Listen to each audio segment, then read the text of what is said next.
sabiendo que todos me esperan allí. El año pasado, en ocasión de recordar un aniversario más del golpe militar del 76, del 24 de marzo, pudimos conversar con él, nos dimos un gusto muy grande. Y ahora, bueno, también, por supuesto, en otra fecha importante, como fue la Guerra de Malvinas, como es la Guerra de Malvinas, y todo lo que en cierta manera acompañó y atravesó también el movimiento del rock. Hoy queremos también volver a conversar con él. Estoy hablando de Sergio Pujol, docente, periodista, escritor, una persona realmente que nos gusta leer mucho, nos gusta escuchar también. Y para eso lo convocamos, para que nos ayude a pensar un poquito y a echar luz sobre cómo el movimiento rockero, en aquel momento de la dictadura militar y de la Guerra de Malvinas más específicamente, acompañó y estuvo también inmerso en todo ese momento. Saluda Mariano. Sergio Pujol, buenas noches. Gracias por estar en comunicación. ¿Qué tal, Mariano? Un gusto conversar con vos. ¿Qué tal? Bueno, nada, te queremos tener una vez más, Sergio, para que nos ayudes un poco a pensar cómo vivió el movimiento del rock nacional aquel momento de Malvinas y particularmente el Festival de la Solidaridad Latinoamericana. Bueno, el rock efectivamente en 1982, en abril de 82, ya era un movimiento cultural y social que tenía por lo menos 15 años de historia, si consideramos el año 66, 1967, como el momento fundacional de eso que se desprendió de la música pop joven, y que empezó a tener una cierta autonomía dentro del campo de la música argentina. Pero si bien era un movimiento, no era un partido ni era una estructura orgánica que pudiera posicionarse de manera consensuada frente a Malvinas. Tampoco lo había hecho concretamente frente a la dictadura. Quiero decir, cuando hablamos de el rock, estamos hablando de un conjunto de individualidades donde había pensamientos distintos, diferentes. Por ejemplo, Virus, una banda relativamente nueva, joven en 1982, optó por situarse al margen de aquel famoso Festival de la Solidaridad Latinoamericana del 16 de mayo de 1982 en los Jardines de Obras. Otro tanto hicieron Los Redondos, aunque una banda pequeña, y nunca quedó muy claro si fueron formalmente invitados o no. Tampoco participó Mía, que era un colectivo independiente, medio under, que se había estructurado en torno a la familia de los Vitale, pero es cierto, por otro lado, que algunos de los rostros más conocidos, digamos, del rock estuvieron allí presentes, ¿no? Si fue o no un paso en falso es un tema que todavía se sigue debatiendo.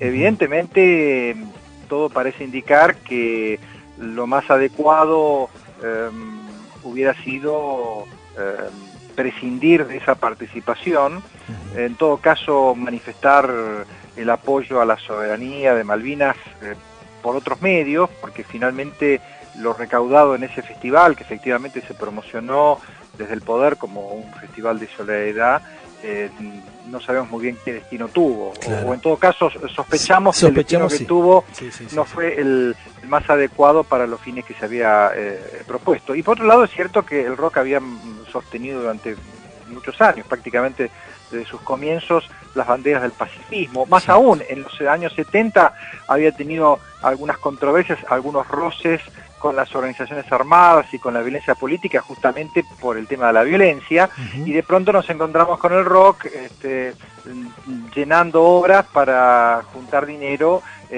con una consigna que no era del todo clara, o quizás la consigna más clara hubiera sido, bueno, pedimos por el regreso inmediato de los soldados a la Argentina, los soldados jóvenes que estaban en ese momento en Malvinas. Sergio, no hubo un pronunciamiento orgánico del rock, eso quiero decir, pero indudablemente si lo evaluamos como movimiento en esa coyuntura tan sensible y tan complicada, podemos decir con seguridad que fue un paso en falso. Sergio, vos en algún momento, yo te escuché decir interesantísimamente, mencionando y nombrando a Oscar Terán, que la juventud en ese momento, también en los 70 sobre todo, estaba dividida en ese alma Guevara y ese alma Lennon, ¿no? Sí, exactamente, sí.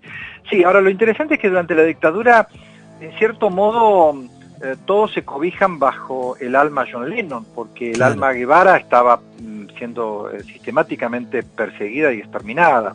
Entonces, en los años de la dictadura, de un modo bastante singular, el rock maduró políticamente, si lo podemos plantear en estos términos, y mucha gente que había visto al rock, mucha gente de izquierda, muchos militantes que que habían considerado hasta el momento que el rock era poco menos que el mascarón de proa del imperialismo cultural, de pronto se dieron cuenta que era un espacio abierto donde se podían crear muchas cosas y donde se podía de alguna manera formar una especie de espacio de disenso frente a la dictadura, que por lo menos hasta 1980-81 arrasaba con todo, parecía haber llegado para quedarse por tiempo ilimitado. Recordemos la famosa frase de un ministro de Interior de aquellos años: las urnas están bien cuidadas, están bien guardadas.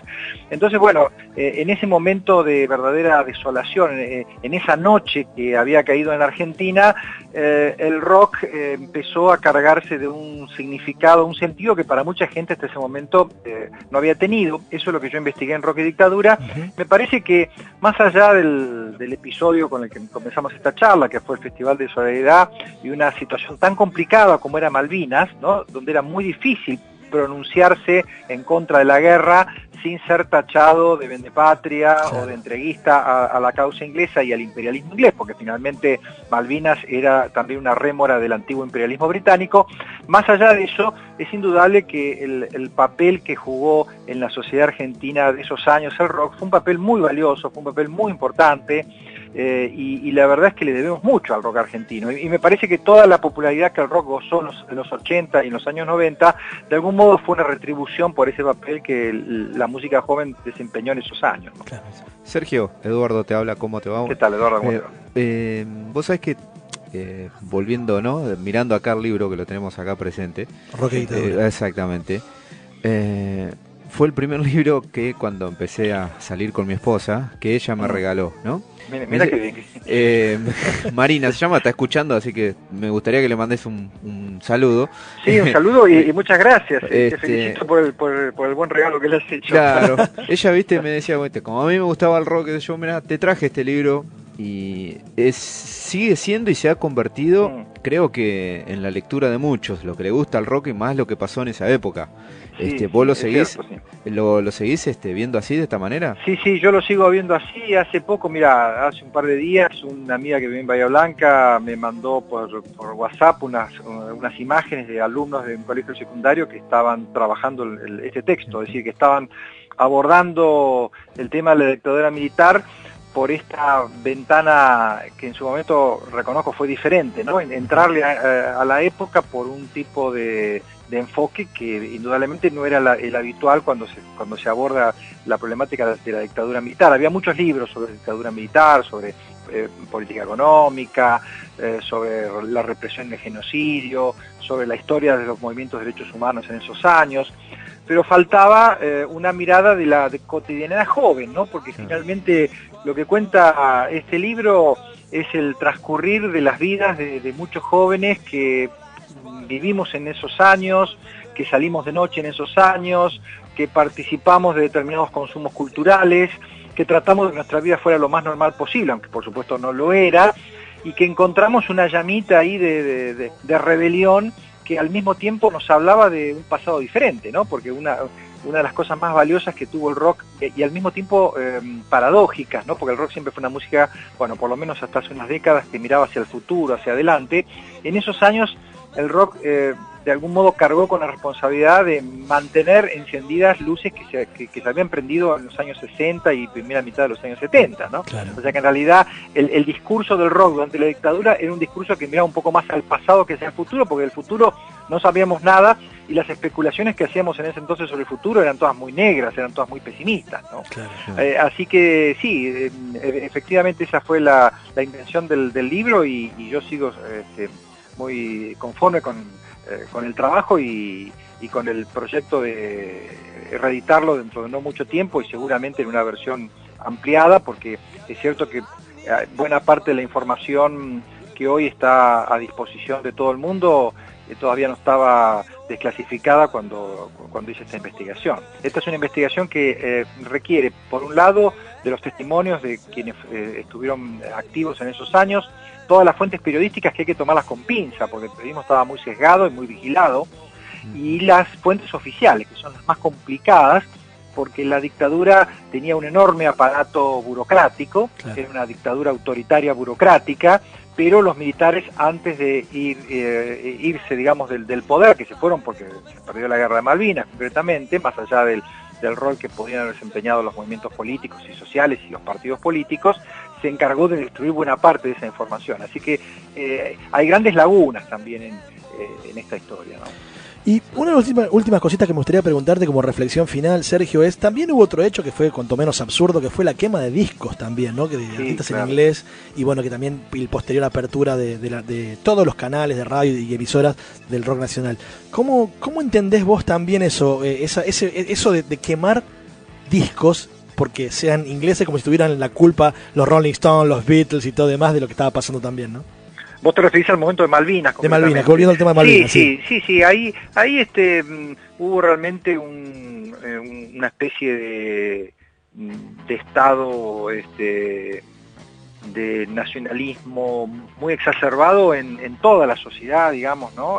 Porque, por ejemplo, la decisión de los interventores de las emisoras de pasar música solamente en castellano, yo esto un poco lo cuento en el libro, surgió no solo por una decisión de tipo bélico, ¿no? Como si la difusión de música en inglés conspirara contra el frente interno, ¿no? Que un frente interno que por otro lado estaba minado y fragmentado por todas partes, sino también de la propia audiencia que empezó a llamar a las emisoras pidiendo música en español. Y acá se da una situación muy extraña porque mucha de la música, buena parte de la música que empezó a llenar los horarios principales como decimos hoy, del prime time, era música que había estado o bien prohibida, estoy pensando en Mercedes Sosa, que se la empezó a escuchar masivamente en la radio en el 82, después de muchos años de silenciamiento y ella misma de exilio, y por otro lado el rock, ¿no? De pronto empezamos a escuchar a grupos como Pecado Rabioso, que estaba completamente prohibido, empezamos a escuchar muchas canciones de León Gieco que estaban censuradas, y de esa manera el rock en español empezó a ocupar ese lugar, lo que a la larga terminó siendo un enorme espaldarazo para la comunicación del rock y para la masividad del rock en los años 80, ¿no? Respecto a la quema de libros, de discos, no fue tan masiva ni sistemática como la quema de libros, pero efectivamente hubo un momento que duró poco, ¿no? Porque digamos, entre abril y junio, estos fueron apenas unos meses, y en esos meses tenemos a Charly García con gran ironía y con mucha agudeza pidiendo por favor que no bombardeen Buenos Aires, ¿no? Lo cual también indica que desde Buenos Aires, desde la capital y de los grandes centros urbanos, había una percepción un tanto fantasiosa de la guerra. Había una idea de que, bueno, de que la guerra estaba sucediendo en otro lado, ¿no? Un desdoblamiento en todos nosotros, una especie de estado de esquizofrenia, porque en esos días, en esas semanas, salíamos de noche y íbamos a recitales, digamos, había una actividad social y cultural relativamente normal, y sin embargo estábamos involucrados en una guerra. Esa situación de tremendo absurdo me parece que fue captada por Charly García y por otros artistas de rock con mucha más agudeza que ningún otro actor cultural de la época, ¿no? Sergio Pujol, un gusto enorme como siempre escucharte, la verdad que aprendemos un montón y eso es un gustazo que nos damos, así que bueno, hasta cualquier momento. Un abrazo, muchas gracias por llamar, que sigan bien, chicos. Sergio Pujol, otro gran protagonista, periodista, un intelectual realmente de la música del rock, un tipo absolutamente riquísimo para escuchar. Seguimos recomendando que lean este libro, si lo podés conseguir, cómpralo. Tiene un montón de títulos para este libro, Rock y Dictadura, para todo este periodo sobre todo, y los que nos gusta el rock. Ilustra bastante y bien, y es claro, ¿sí? Y más que nada lo que pasó con el rock.